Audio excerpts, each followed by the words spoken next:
le gouvernement et les opérateurs télécoms ne parviennent pas à se mettre d'accord sur la manière d'accélérer le déploiement du très haut débit. Un rapport pointe le spectre de la fracture numérique. Pas de répit pour les télécoms en cette rentrée. Les pressions politiques s'accroissent pour accélérer et densifier la couverture de la France en très haut débit mobile. 4G, comme fixe, la fibre optique ayant vocation à remplacer la DSL. Mercredi, 2 députés, Laure de la Raudière, Les Républicains, et Éric Bothorel, La République En Marche, publient un rapport pointant les bons et les mauvais points des opérateurs télécoms en la matière. Depuis qu'Emmanuel Macron a décrété, cet été, qu'il fallait accélérer la couverture de la France en haut et très haut débit d'ici à la fin de l'année 2020, le débat est lancé.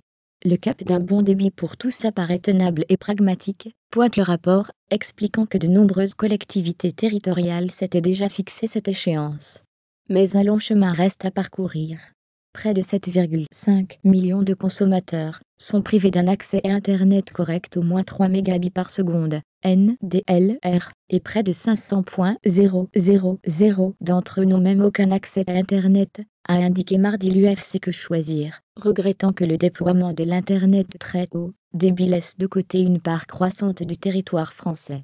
Dans le mobile, si la grande majorité des Français vit avec un réseau de bonne qualité, la partie faiblement peuplée du territoire n'a pas toujours accès aux services de base, comme la possibilité de passer un appel sans coupure, dans sa voiture ou chez soi, pointe le rapport des députés, qui plaident pour des obligations renforcées en termes de délai de réparation des antennes en milieu rural par exemple, ou de déploiement de la 4G, quitte à contraindre les opérateurs à passer par les réseaux concurrents en itinérance, si les objectifs ne sont pas atteints. Avec le renouvellement à venir et les licences mobiles, nous avons une occasion historique à ne pas rater, estime Laure de la Raudière.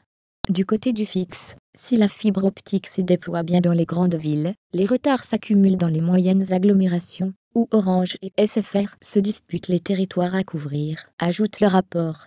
Le plan très haut débit défini par l'État et les opérateurs était pourtant clair sur la répartition des zones, mais SFR réclame aujourd'hui une plus grosse part du gâteau. En savoir plus sur https://www.leséco.fr/techmedia/tech-media/6 inquiétudes sur le déploiement du très haut débit dans l'Hexagone 2 117 334.php EE3 FBO8 KS AJL7 CPG.99